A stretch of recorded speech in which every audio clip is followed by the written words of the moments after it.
반갑습니다. 여러분들의 한국사의 길잡이 최영욱입니다. 자, 지난 강좌까지 했고 3강 연속해갖고 여러분들 굉장히 힘든 고비, 그동안 그 역사 공부를 하시는 분들도 정말 그 부분부터 짜증나 하시는 부분들을 여러분들 드디어 넘기셨고요. 이제 그 이유는 여러분들이 조금 좀 편안해 하시는 것들을 좀 정리를 하도록 하겠습니다. 자, 오늘 할 건 다른 거 아니에요, 여러분들. 뭐 교재에는 없는데 간단하게 한두 가지 좀 설명을 드릴 게 있습니다. 교재에는 없는데 여러분들 요거는 좀 알아두십시오. 한국인이라면 당연히 알고 있어야 되고 한국사 능력 검정 시험을 한 번씩은 낼 수 있는 문제입니다. 바로 뭐에 대한 얘기가 나와 있냐면 간도와 독도에 대한 문제를 여러분들한테 간단하게 설명을 드릴게요. 자, 이 간도 얘기를 하는데 문제는 뭐가 되냐면 여러분들, 간도라는 내용, 간도라는 곳이 중국과 역사 문제가 얽혀있다는 건 여러분들이 잘 알고 계십니다. 헌데 희한하게도 그런 분들 중에서도 상당수가 간도가 어딘지조차도 모르고 그런 얘기를 해요. 그렇다면 간도가 어딘지 아는 것부터 여러분들 중요하죠. 자, 어디가 되냐 여러분들, 어딘지 아시겠어요? 전 그림은 잘 못 그립니다. 그래도 여러분들 잘 보십시오. 여기 백두산이 있습니다. 바로 간도는 어느 지역이냐면 이 지역이 바로 간도가 돼요. 간도가. 자, 그런데 조선 후기부터 우리나라 사람들이 여기를 많이 건너가서 살았고요. 그래서 이 땅의 임자가 누구냐 놓고 중국하고 티격태격 했던 거예요. 청나라하고. 자, 그래서 어떻게 하느냐, 숙종 때 여기다 비석을 하나 세웠다라. 비석을 하나 세웁니다. 이 비석이 바로 뭐였냐면 백두산 정계비였죠. 자, 그랬는데 이 백두산 정계비로 문제가 해결됐냐면 해결이 안 됐다라는 게 문제가 돼요. 이 백두산 정계비 때문에 어떤 일이 나오느냐, 여러분들. 백두산 정계비를 세웠는데 백두산 정계비의 내용이 이거예요. 서위 압록, 서쪽으로 압록강으로 가자. 그렇다면 이건 아무런 문제가 없습니다. 근데 동위토문이란 말이 문제가 돼요. 자, 동위토문이란 말이 뭐가 문제가 되냐, 동쪽은 토문강을 경계로 한다는데 이쪽에 보면 송하강 지류에서 토문강이 있습니다. 그렇다면 여러분들, 이게 토문강이라면 여러분들 동쪽을 토문강으로 경계를 한다라 그러면 이 땅은 누구 땅이 되는 겁니까? 간도 땅, 우리 땅이 되죠.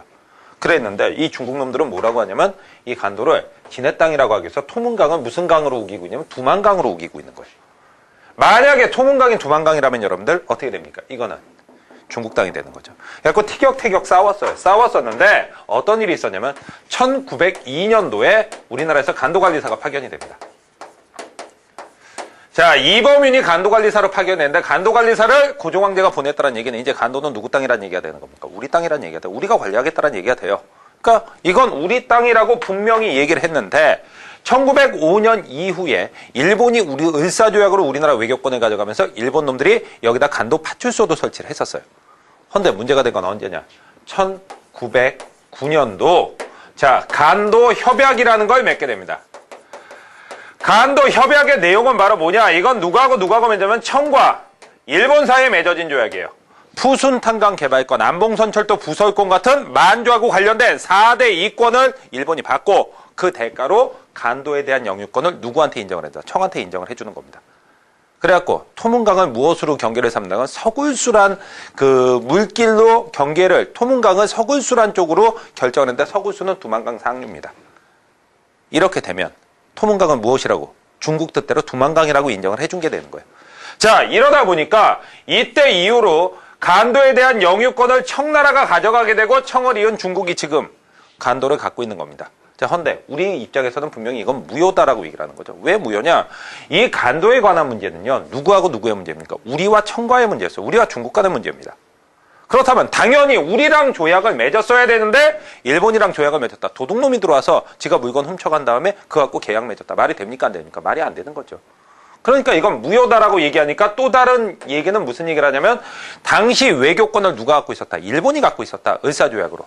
그러니까 당연히 간도 협약의 주체가 일본이 되는 건 합법적이다라고 얘기할지 모르지만 여러분들 알기로 을사조약도 유효입니까? 무효입니까? 무효죠. 왜? 강제로 맺었고 고종이 도장을 찍지 않았으니까. 그래서 이건 우리가 무효라고 얘기하고 있지만 솔직히 말하면 현실적으로 찾아오기는 어려운 땅이 되고 있습니다. 아시겠죠, 여러분들? 이런 상황이 있다. 간도는 이 정도 알아두시고요. 그 다음에 또 하나 문제가 되는 게 여러분들, 자, 독도에 관한 문제가 됩니다. 근데 솔직히 독도는 예전에 참 좋은 노래가 하나 있었어요. 독도는 우리 땅이라고. 이 독도는 우리 땅이라는 노래만 여러분들이 알고 있으면 독도 문제는 대부분 다 해결이 됩니다. 어떻게 되냐? 그냥 가사를 제가 읊조려 보죠. 노래하면 여러분들이 방송 아예 인터넷에 뽑아버리기 때문에 제가 노래는 못하겠고 어떻게 하느냐? 이렇게 됩니다, 여러분들.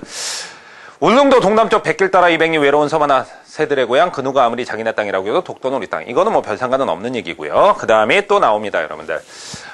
경상북도 울릉군 울릉읍 독도리 동경 131 북위 37 평균 기온 12도 강수량은 1300 독도는 우리 땅. 강수량 1300 하니까 벌써 느낌 오시는 분들이 있어요. 아, 다우지구나. 왜? 우리나라 평균 강수량은 1200mm니까 여기 1300mm. 뭐가 많이 와서 다우지입니까, 여러분들?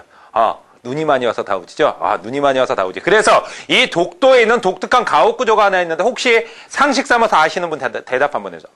몇 명 대답하시네요. 왜 대답하셨어요? 대답 안 해야지. 독도에 누가 산다고 거기 뭐 우대기가 거기 왜 나옵니까? 거기 아무도 안 사는데. 지금 한 가구 살죠? 그게 양옥집입니다, 여러분들. 우대기는 울릉도입니다. 착각하지 마세요. 자, 그리고 자, 오징어 꼴뚜기, 대구 명태 거북이, 연어 알무새알, 해녀 대합시 17만 평방미터 우물하나 분하고 독도는 땅 3절까지는 여러분들 뭐 지리하고 관련된 얘기들이 많이 나와요. 4절부터 역사하고 관련된 얘기가 나옵니다. 러일 전쟁 직후에 임자 없는 땅이라고 억지로 우기면 정말 곤란해. 자, 러일 전쟁 직후에 임자 없는 땅이라고 억지로 우기면 정말 곤란해. 무슨 얘기냐? 러일 전쟁이 몇 년도에 터졌냐면 1904년도에 터져갖고 1905년까지 갑니다. 자, 그런데 이 러일 전쟁은 어차피 우리나라에 대한 지배권을 러시아가 갖느냐 한국이 갖느냐, 아니 러시아가 갖느냐 한국이 가지면 참 좋은데, 자, 일본이 갖느냐 문제였죠. 그래서 정말 중요한 지역이 동해안이 됩니다. 이 동해를 누가 장악하느냐가 중요한데 동해 전략 요충지가 바로 독도가 될 수 있는 거죠. 그래서 자, 그랬는데 여기서 일기고자 한 일본이 1905년도 2월 22일 날 시마네 현 놈들이라는 놈들이 있어요. 시마네 현이라고 일본에 가면 있습니다. 이 현 놈들이 무엇을 하냐? 갑자기 현 고시를 발표합니다. 독도를 지네 땅이라고 이때부터 우기기 시작하는 거예요. 자, 독도 이름을 바꿉니다. 뭐라고 바꿨습니까? 여러분들 다케시마라고 바꿨죠? 다케시마.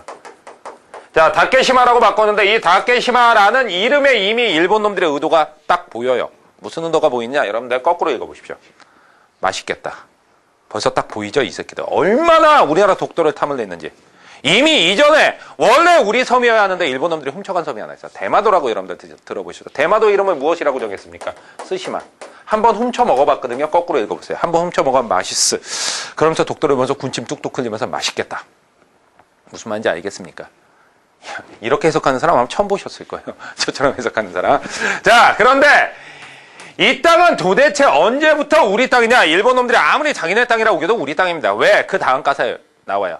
신라장군 이사부 지하에 솟는다 독도는 우리 땅. 신라장군 이사부가 뭐냐? 여러분들 그 다음 5절에 또 나옵니다. 지중왕 13년 섬나라 우상국 세종실록 지리지 50페이지 셋째 줄. 하와이는 미국 땅, 대마도는 우리 땅, 독도도 우리 땅. 무슨 얘기냐 여러분들? 자, 지중왕 13년이면 512년입니다. 지금부터 대략 1500년 전이에요. 자, 1500년 전에 장군 이사부가 지중왕의 명령을 받아서 우산국을 점령하러 가요. 우산국은 바로 울릉도 독도 지역을 얘기하는 겁니다. 그래갖고 그때부터 우리 땅이 된 거야. 1500년 전부터. 근데 그리고 나서 중간에 여러분들 기억합니까? 안영복 선생이란 분이 계셨죠. 안영복 선생이 어디 갔다 오셨어요? 독도 근해에서 일본 놈들이 물고기 잡고 있으니까 일본에 2번이나 쳐들어가셔서 항복문서 받아왔죠. 우리 땅이란 얘기예요. 자, 숙종 때 일이었고 안영복 선생은 그랬는데 이놈들이 이때부터 지랄을 떨고 있지만 여러분들 간단합니다. 독도는 우리 땅이라고 여러분들이 알고 계시면 돼요. 제가 혹시 한국사 능력 검정 시험을 출제하시는 분들이 이걸 조금이라도 보신다면 부탁을 드리겠습니다. 독도 문제 꼭 넣어주십시오. 국민들이 누구나 다 알 수 있도록.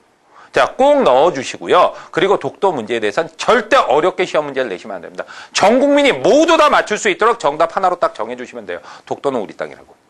아시겠죠, 여러분들? 이건 꼭 필요한 겁니다. 자, 이런 문제가 여러분들 나올 수 있다라는 거 생각을 하고요. 오늘의 이제 집중적인 걸 들어가기 위해서 이걸 지우도록 하겠습니다. 지우고 나서 뵙도록 하죠.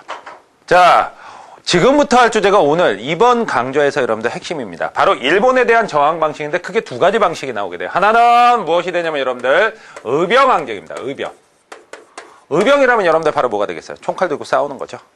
자, 그에 비해서 또 하나는 바로 뭐가 되냐면 현재 우리 능력으로는 일본한테 이길 방법이 없다. 그러니까 실력을 키워서 일본을 몰아내자라는 방식이 또 하나가 있는 게 애국개몽운동이 됩니다. 애국개몽운동이. 이렇게 두 가지 방식으로 나오게 돼요. 일본에 대한 저항이. 자, 그런데 어떻게 다른지 여러분들 하나씩 말씀을 드리도록 하겠습니다. 자, 먼저 의병에 대한 얘기입니다.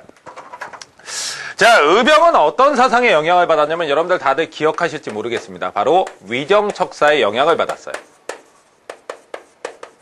위정척사의 영향을 받다니 무슨 얘기가 되냐? 여러분들 위정척사상 다들 기억하시죠? 이제 잊어버리지 않으셨으리라 생각합니다. 위정척사가 시기별로 조금씩 모양을 달리한다. 1860년대 무엇이었습니까? 바로 통상반대 척하주전 이항로 기정진. 70년대 뭐였죠?